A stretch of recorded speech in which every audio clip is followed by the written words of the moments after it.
Fala pessoal, começando mais uma aula de Física, apostila 2, frente 3, módulo 22. Aliás, módulos 22 e 23 vão tratar do mesmo assunto. O módulo 23 traz só um complemento com relação aos exercícios. A gente inicia a partir de agora estática do corpo extenso. No último módulo a gente falou sobre estática do ponto material. É importante ressaltar a principal diferença no contexto que a gente vai analisar hoje. A principal diferença dentro desse contexto entre um corpo extenso e um ponto material, né? Sobre a ação de uma força ou de uma resultante de forças, os pontos materiais, aqueles corpos que têm dimensões desprezíveis, eles simplesmente podem transladar, ou seja, mudar o seu estado de movimento, mudar sua velocidade, quando a força resultante não é zero. Então, sendo assim, a estática do corpo, do ponto material, que a gente viu na aula passada, só entende uma condição de que a força resultante sobre a partícula tem que ser nula. Como os corpos extensos podem, além de transladar, ou seja, mudar suas posições, né, mexer, né, entrar em movimento, ele pode também rotacionar, o que significa que ele pode girar em torno de um ponto fixo que eventualmente pode aparecer nele pela ação de uma força. A gente vai ter que estudar separadamente a estática do corpo extenso, porque além da condição de equilíbrio para o translado, também tem a condição de equilíbrio para rotações. Então, o nosso principal objetivo é chegar à conclusão da estática do corpo extenso ter duas condições, a força resultante igual a zero e o momento resultante igual a zero, momento esse, que também pode ser conhecido como torque, que é uma grandeza nova que aparece para vocês a partir desse momento, nesse módulo 22. Então, a gente, de maneira geral, a gente tem aí na tela três dos principais pontos do nosso módulo. Obviamente, o que vale mesmo para vocês é a resolução e a aplicação de tudo que a gente for ver aqui nos exercícios. Mas olha só, corpos extensos, além de transladar, e é o principal para nós, a rotação dos corpos.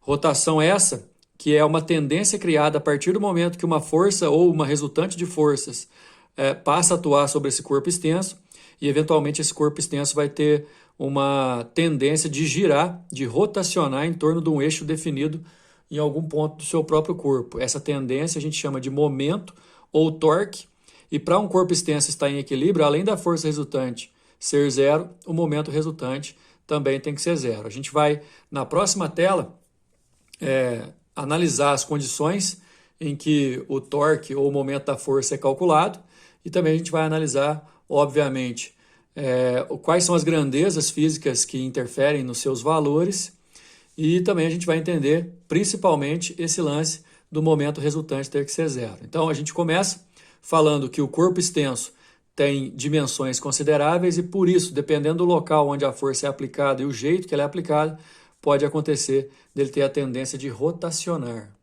Para a definição de torque, eu gostaria que vocês entendessem uma das principais utilizações do torque, mais primárias de todas, né? Mais primórdia, vamos dizer assim, que é a utilização de alavancas para poder erguer corpos pesados, né? Isso é um conhecimento muito antigo. Arquimedes, por exemplo, já dizia que com um ponto fixo e uma alavanca ele poderia movimentar o planeta, né? Obviamente fazendo uma alusão a qual que é a capacidade que o torque tem de poder resultar em forças maiores do que a pessoa pode aplicar. Então, o que é o lance? Imagina uma haste que vai ser apoiada num ponto que a gente chama de ponto fixo, ok? Ou polo. Nesse ponto fixo, a haste vai encontrar o seu apoio. Uma parte da haste vai estar aqui em contato com essa pedra grande que vai ter que ser movida, e a força vai ser aplicada num ponto a uma distância d desse ponto fixo por um ângulo θ em relação a essa haste. Vocês concordam comigo que, fazendo uma força nessa direção e sentido, cria-se uma tendência desse braço todo da alavanca girar em torno desse ponto fixo. É isso que a gente define como torque. Torque ou momento de força é a tendência do corpo extenso girar em torno de um ponto fixo, que também pode ser chamado de polo. Então você vai pensar numa tesoura, num alicate, num carrinho de mão, numa alavanca qualquer, numa gangorra, que é um dos principais exemplos que a gente pode citar da presença do torque no dia a dia, você vai ter a tendência desse corpo girar em torno do ponto fixo. As grandezas importantes do nosso sistema são força e distância em relação a esse ponto fixo. Obviamente também o ângulo que define essa força também é importante para nós. E o que vai ajudar a gente a calcular é a força ou a componente da força que é exercida no braço da haste a uma distância D. Já posso adiantar, e isso a gente encontra muito. Por exemplo, você precisa gerar um torque em volta do parafuso da roda do carro, por exemplo, para poder afrouxar o parafuso para trocar o pneu, que eventualmente pode apresentar problema. Então, assim, você vai ter que fazer a boca da chave girar ao redor desse parafuso, por exemplo, criando uma situação, uma necessidade de gerar um torque específico para que aquele parafuso comece a girar. A dica é, quanto mais longe do ponto fixo você fizer força, menos força você vai precisar fazer para gerar esse torque de distância. O simples abrir uma porta exige da gente fazer torque. Você pega normalmente na direção da maçaneta, que é o ponto mais longe em relação às dobradiças da porta, e portanto é o ponto que você precisa fazer menos força para abrir ou fechar aquela porta. Quanto mais perto da dobradiça da porta, mais força você vai ter que realizar. A característica desse torque é muito importante em relação a esse ângulo de aplicação de força e, como eu disse também, do ponto. Qual que é a distância do ponto até o ponto fixo, que é o ponto principal para a gente na hora de fazer essas aplicações. Para calcular esse torque, esse momento de força que a gente representa pela letra M maiúscula, a gente usa o módulo da força, a distância em metros do ponto de aplicação da força até o ponto fixo, e o seno do ângulo, necessariamente porque o que gera torque é a componente perpendicular ao braço da haste, e portanto a gente precisa de considerar esse ângulo θ, que vai ter o seu valor máximo e consequentemente um torque máximo quando essa força faz 90 graus com a haste. Nesse caso da força fazer 90 graus, você só vai multiplicar a força pela distância, porque o seno de 90 é 1, aí ele não precisa ser multiplicado ali, gerando o torque na unidade de medida oficial Newton metro. Não é Newton por metro não, viu? É Newton metro. Bom, e para um torque específico, que é normalmente o que a gente consegue enxergar no dia a dia, força e distância são inversamente proporcionais nesse caso. Ou seja, aqui, por exemplo, na situação em que eu tenho que erguer a pedra, se eu pudesse usar uma haste cada vez maior, né, ou seja, a aplicação da força cada vez mais longe do ponto fixo, menos força eu vou precisar para poder fazer aquele torque específico para erguer essa pedra. Então, a apresentação do que é torque, tendência do corpo girar, é a ação de uma força num corpo extenso. Esse corpo tem dimensões consideráveis, tanto é que distância até o ponto fixo faz parte da dimensão do corpo, entra no cálculo. Distância em metro, força em newtons, o torque vai sair em newton metro, a força é inversamente proporcional à distância. Numa gangorra, por exemplo, você vai colocar duas crianças, se você quiser que a gangorra fique na horizontal em equilíbrio, a criança mais leve tem que ficar mais longe daquele ponto central, que é o ponto fixo da gangorra. Por falar em ponto fixo da gangorra, tem uma situação importante que a gente normalmente encontra quando vai estudar o torque, que são os tipos de alavancas que a gente pode construir tendo uma haste apoiada num ponto fixo. Né? Sempre a gente vai ter três vetores para analisar basicamente. A força potente, que é aquela que você vai fazer para erguer alguma coisa. A força resistente, que é aquilo que vai fazer contra a sua força, é aquilo que você precisa vencer. E o ponto fixo, que é por onde, em torno do qual o corpo extenso tende a girar. O tipo de alavanca, vocês podem ver o nome aí em vermelho, interfixa, interresistente ou interpotente, o nome vai ter a ver com qual que é o ponto, seja de aplicação ou ponto fixo, que vai estar entre os outros dois. Por exemplo, aqui a gente tem os três, e quem está entre é o fixo, então ela é interfixa. Aqui quem está entre é o ponto de resistência, então ela é interresistente. Aqui, quem está no meio é a aplicação da força potente, então ela é interpotente. Um exemplo de interfixo, por exemplo, uma tesoura, um alicate, que aí a hora que você pode reparar que você faz a força para abrir e fechar a tesoura, o ponto fixo ali por onde todos os pontos da tesoura gira vai ficar em torno desse ponto central, por isso ela é interfixa. A interfixa também, a alavanca que eu mostrei no desenho anterior aí da tela também, o ponto fixo fica entre. Né? Uma alavanca normal, ela é interresistente, porque aí o ponto fixo vai ficar o ponto mais longe possível. Enfim, vai classificar a alavanca dependendo de quem está entre. No equilíbrio do corpo extenso, para a gente poder ir para o exercício, ó, nesse equilíbrio, além da força resultante ser zero, todo momento tem que ser zero. Aí, nas situações mais comuns, os torques opostos devem se igualar, porque eles vão gerar torques em sentidos opostos e se anular, certo? Equilíbrio do corpo extenso, tanto a força resultante quanto a tendência de girar tem que ser nula. Vamos lá, exercício na página 79, acompanhando o enunciado. Uma gangorra homogênea de 2 metros de comprimento está apoiada em seu centro, como mostrado na figura. Aliás, deixa eu só comentar. Quando fala que uma barra, tipo essa gangorra, é homogênea, significa que o peso dela vai atuar exatamente no centro de massa que fica bem no meio dela. Então, essa barra aí homogênea, ela tem um apoio exatamente no meio dela. No meio dela também tem o peso dela. Então, repetindo, toda a barra homogênea tem o vetor peso atuando exatamente no seu centro. Ela está apoiada pelo seu centro, então essa força peso aqui, ó, já que ela está em cima do ponto fixo, não gera torque. Um menino de 40 quilos decide subir na extremidade direita da gangorra. Ele vai subir por aqui. A qual distância desse menino deve se posicionar seu amigo de 50 quilos, mais pesado?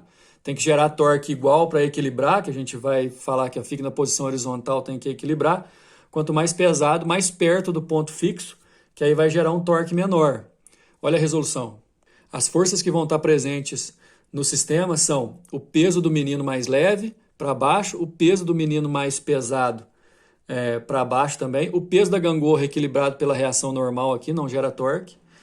E aí é o seguinte, se a gente pensar que o menino mais leve vai ficar o mais extremo possível para equilibrar, para ele gerar o torque máximo, como a barra é homogênea e tem 2 metros, a distância desse ponto até o meio dela dá 1 metro. Né? E aí o exercício quer saber a que distância que o menino mais pesado tem que ficar do menino mais leve para que isso aqui fique em equilíbrio. Essa distância está sendo chamada de x, mas cuidado. Torque, pessoal, que a gente vai calcular, a gente sempre calcula em relação ao ponto fixo. Tanto é que a soma dos torques em relação ao ponto A, que é o ponto fixo, deve ser nula. E aí esse menino aqui gera torque no sentido horário, esse outro menino aqui gera torque no sentido anti-horário. Os dois têm que ser iguais. O peso do menino aqui é 50 vezes g da gravidade. A distância dele até o centro da barra é x menos 1. Né? Vai ser 1 também. Aliás, a gente não sabe qual que é a distância dele, né? É isso que está querendo perguntar. X menos 1, porque tudo aqui a gente chamou de x. O outro menino, o peso dele é 40 vezes g e a distância dele para o ponto é 1. Quer dizer, o P1 gerando torque de um lado, P2 gerando torque do lado oposto, os torques têm que ser iguais para anular a condição de equilíbrio. E aí eu posso fazer várias simplificações, na verdade. Né? Eu posso até passar esse 50G para o lado de cá dividindo, e aí eu corto os G e 40 dividido por 50 dá 0,8.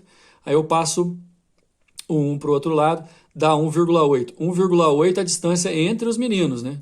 Não é a distância do menino mais pesado até o ponto fixo.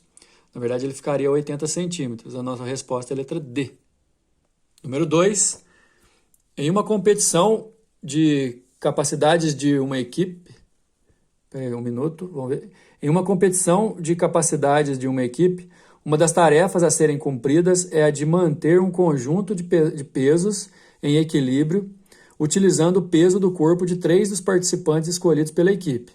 Há 5 participantes em cada equipe. O João, de massa 74, Márcia 62, Joyce 45, Arthur 95 e o Breno 72.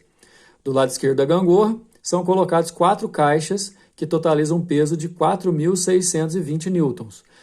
Já vamos esperar uma ideia. Ó. Em relação ao ponto fixo que está entre eles, ó, isso é uma alavanca interfixa, a distância do peso colocado é de 10L, enquanto a do outro é 20L. A distância de lá sendo o dobro da distância de cá, como eu falei, força e distância são inversamente proporcionais, a força do lado de lá vai ser metade, porque a distância aqui é a metade, mas a gente vai chegar até essa conclusão. Quais os membros da equipe devem ser escolhidos para ficarem em pé na extremidade direita da gangorra, a fim de manter o conjunto em equilíbrio? A palavra-chave equilíbrio, a nossa gangorra tem que ter o torque resultante nulo.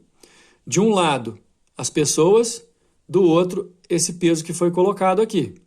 Olha só, eu tenho um peso de 4.620 newtons de um lado e a distância dele é de 10L para o ponto fixo, e eu tenho um peso desconhecido, o peso ideal para mim, de acordo com o enunciado, é na extremidade que eles vão ficar, a uma distância de 20L. O que vai acontecer? Esse aqui tem uma tendência de fazer um torque para um lado, esse outro torque para o outro. Como tem que ficar em equilíbrio, eu vou igualar os torques para um anular o outro. O torque desse lado é a força 4.620 vezes 10L. Aliás, pessoal, a gente não está usando o ângulo, porque repara, o peso é vertical, então o ângulo aqui é 90. Sendo de 90 é 1, não precisa colocar na fórmula, ok? Então, ó, o peso é 4.620 vezes 10L, gerando torque. E o peso das pessoas do outro lado, vezes 20L, e vai resultar no que eu tinha dito, né? Aqui vai dar a metade, 2.310 newtons, que se eu descontar a gravidade que vale 10, 231 quilos. Então, o ideal é que eu coloque 3 pessoas aqui e que a soma dos pesos, a soma das massas, né, dê 231 quilos. Aí a proposta, para você não ficar fazendo teste em todos, João com 74, Márcia com 62 e o Arthur com 95 vai dar exatamente 231, por isso a minha resposta é a letra D. Número 3. Durante o processo de transporte de uma viga de aço para o alto de um edifício em construção, o operador do guindaste interrompeu a subida dessa viga, mantendo-a suspensa em repouso e na horizontal. Equilíbrio. Achamos. Como o centro de massa da viga não coincidia com seu centro geométrico, ela não é uma viga homogênea, foi necessária a ajuda de operários que puxavam a viga para cima com auxílio de uma corda guia vertical. Aqui, ó. Essa daqui, a força vai ser feita aqui. Cabo de aço do guindaste e assim vai. Olha onde é o centro de massa. A barra inteira tem 4 metros. Se ela fosse homogênea, o peso dela estaria, o centro de massa estaria exatamente no meio, mas ele é meio metro deslocado para a direita. Aqui que vai estar o peso da barra. Portanto, gerando torque, porque aqui vai ser o nosso ponto fixo.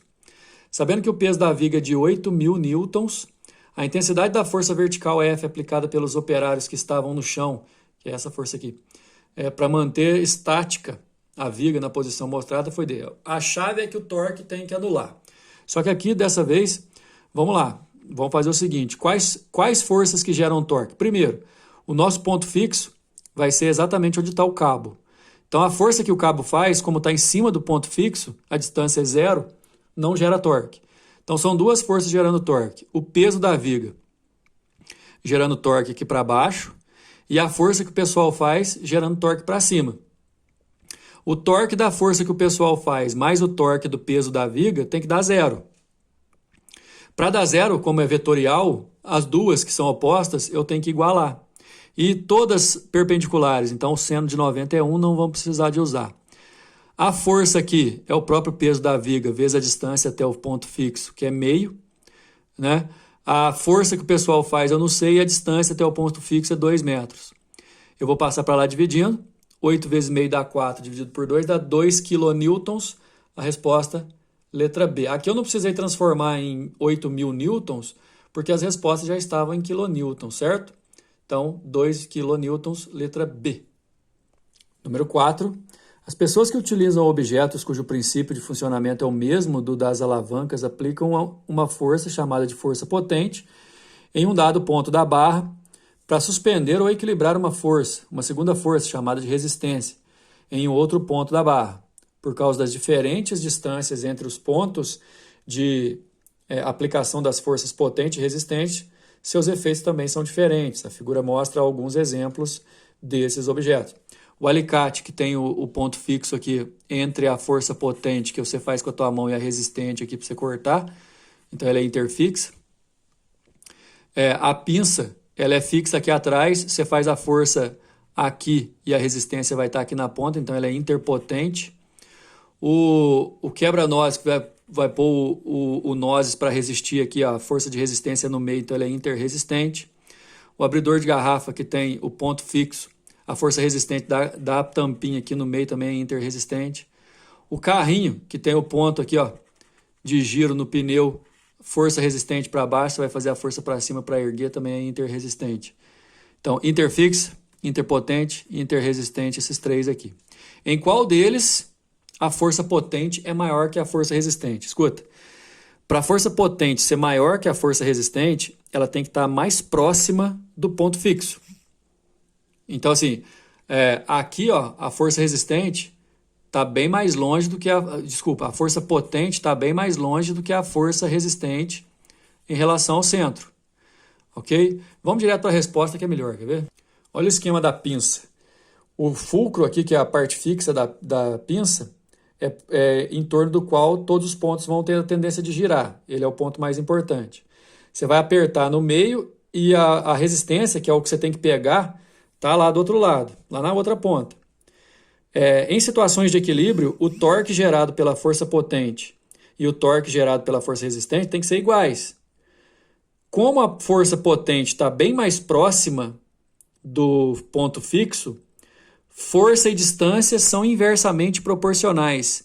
Se essa força tem distância menor, o valor dela vai ser maior. Então, a força potente é maior que a força resistente, exatamente na pinça, resposta letra A. Assim a gente finaliza esse módulo. Depois, módulo 23, eu vou trazer mais exercícios desse assunto para vocês. Até mais.